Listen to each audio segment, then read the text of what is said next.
All right, what's up, lovely people? Village Boy here, and this is Village Boy YouTube channel. Thank you so much for making time by coming back always to watch my videos. Today, there's something amazing coming your way, and I don't want you to miss anything.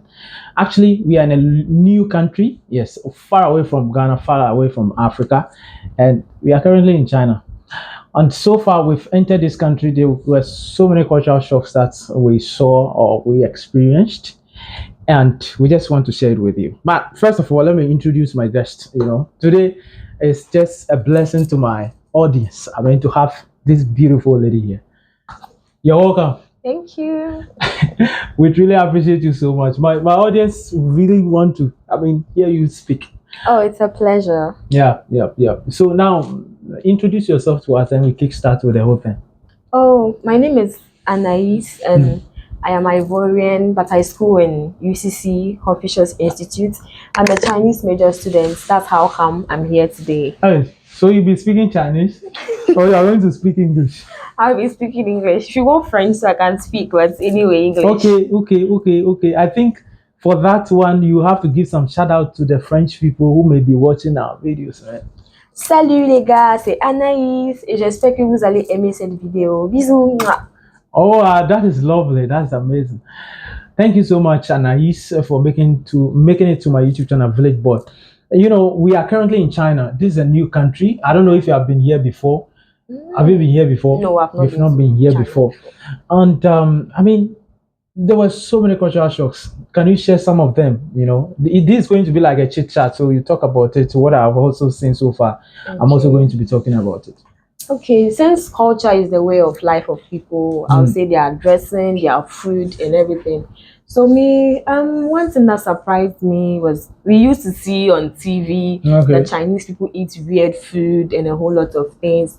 Yes, I won't say weird, but some of their foods tasted a little bit awkward from what I'm used to eating. Okay. Yes, they have spices and other food, but their spices don't taste like the African spice. So there are some foods that I was comfortable with and others I was not comfortable with at all.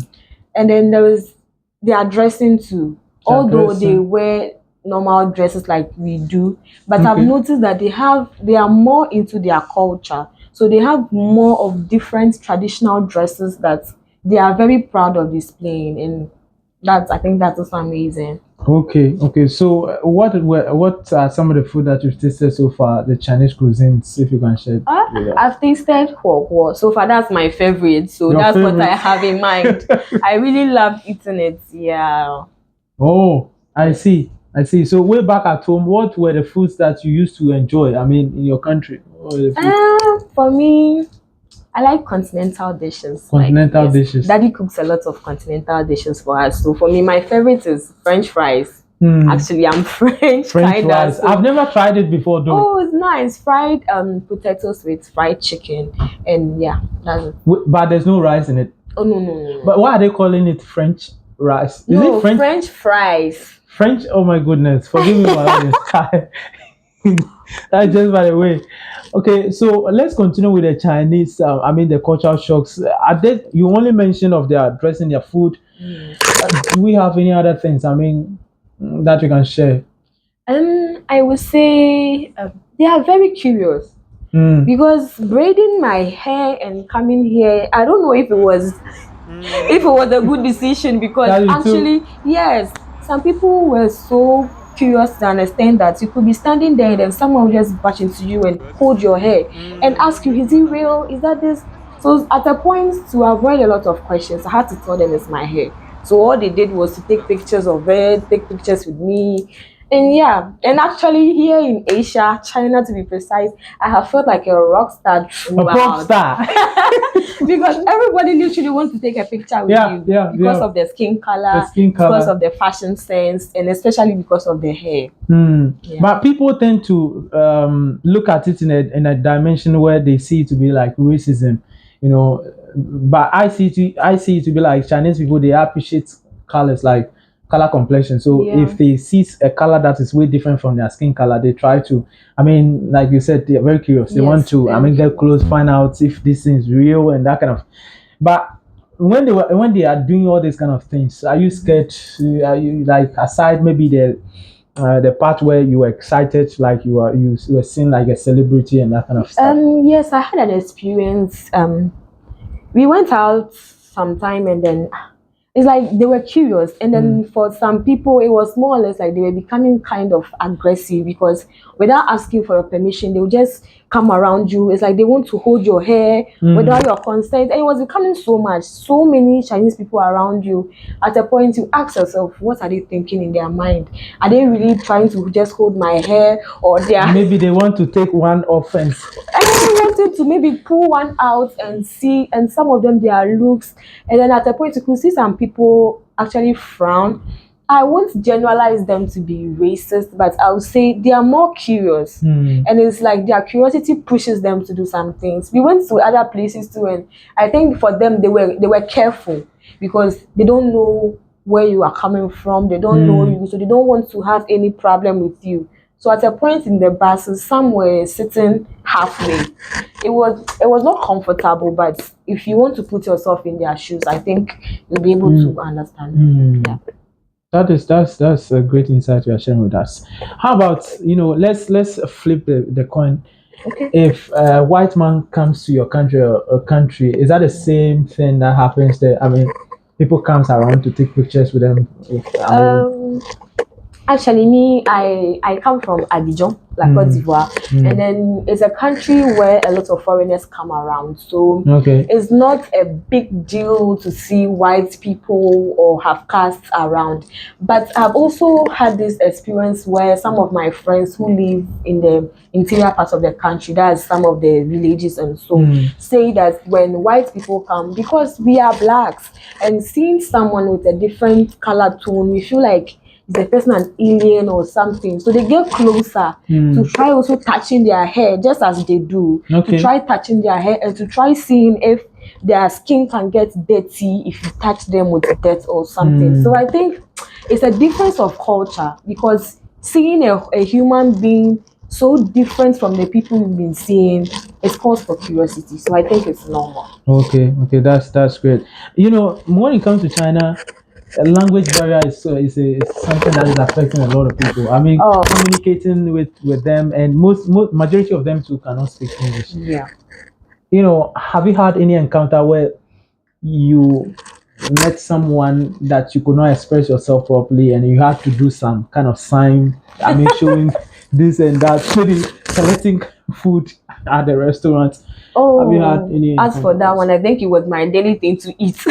Because I can speak some Chinese, but I felt like my donations and then what they know was not tallying. So at a point, if I start in Chinese, I had to complete with English, and even with that one, they don't understand. So I had to rush fast to my translator app and then try communicating with them. That happened a lot of buying food, boarding even the buses, even talking to somebody on a regular, talking about everything and nothing. It was very difficult.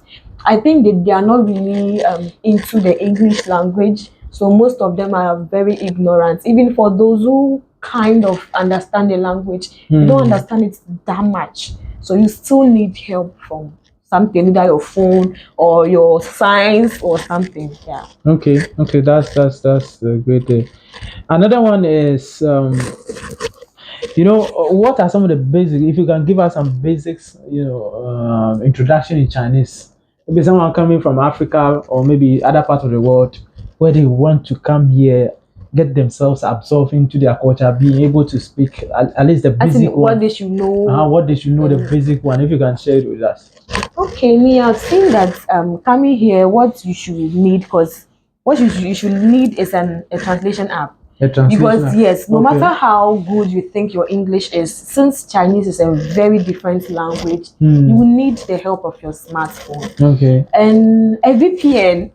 I was VPN. lucky, yes, a VPN app. I was lucky that one of my lecturers in school told me I needed that to be able to access other Product. yes, other apps on my phone, because China has this, I would say, electronic wall which prevents them from the exposure of other apps that are not in their country.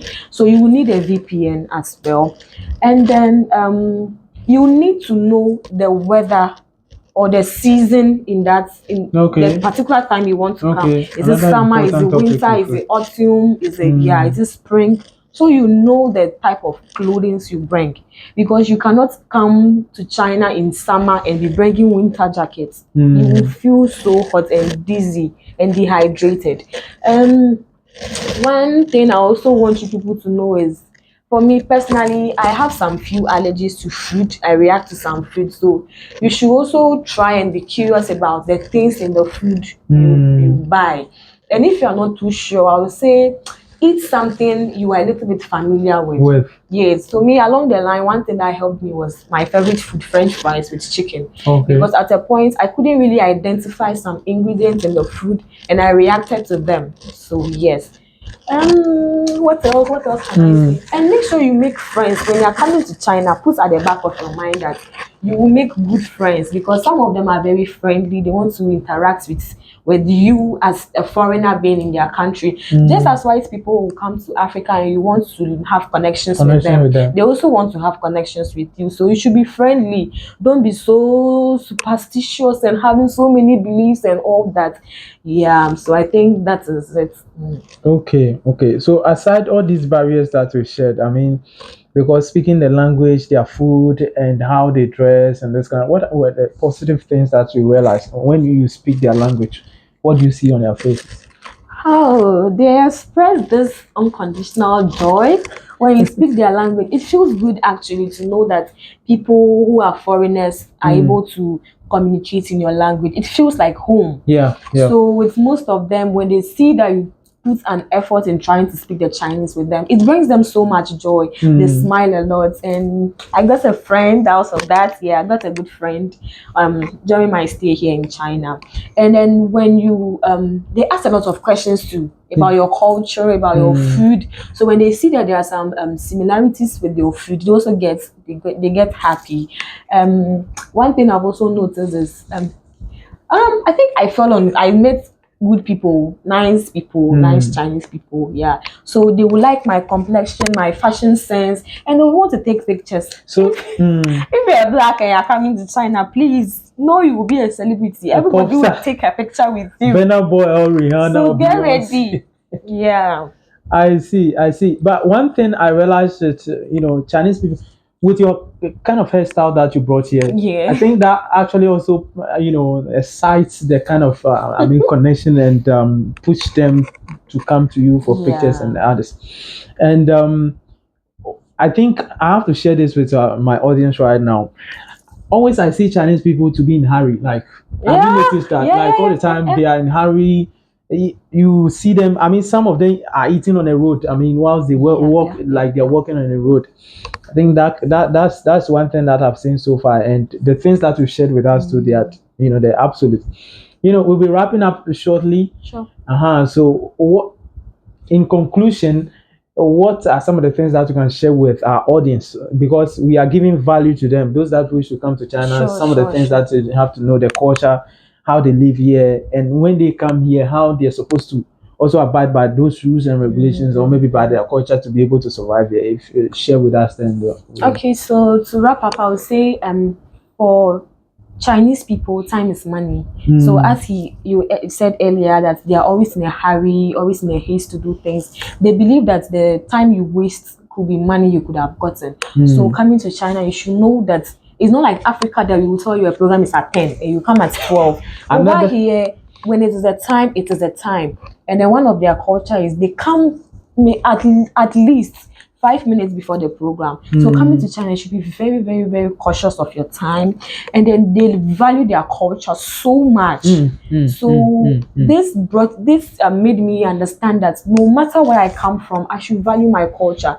They preserve their culture so much that even since about 1,000 years ago, it's so strong and standing. And then I also want you people to know that one thing about Chinese people is once they lose trust in you, it can never be regained. So make sure you make them trust you, and then you prove a reason why they should trust you. Because once they have that trust, nothing can break it. no matter what people tell them, unless you prove to them that they are wrong in trusting you. So basically, China is an amazing country. You will see a lot of greens. They have preserved their nature. You breathe so quality air. Amazing. They are so good. So yeah, that was my experience. Quality air. You are a major in Chinese. Yes. If you can speak some Chinese to our audience. Well, what should I say? I'm blushing. 我喜欢告诉你们，真的是非常漂亮的国家，因为我都喜欢中国。That's all I can say. That is lovely. That is lovely. You know, Anais, thank you so much for making time by having this kind of interaction with Village Boy, as well as sharing this insight with our audience. So, thank you so much. This is Village Boy YouTube channel. If this helps, then you may consider subscribing and turn on the post notification bell so that you don't miss such a wonderful videos like this. So, thank you so much. We'll meet another time, and until again, share the video. Bye.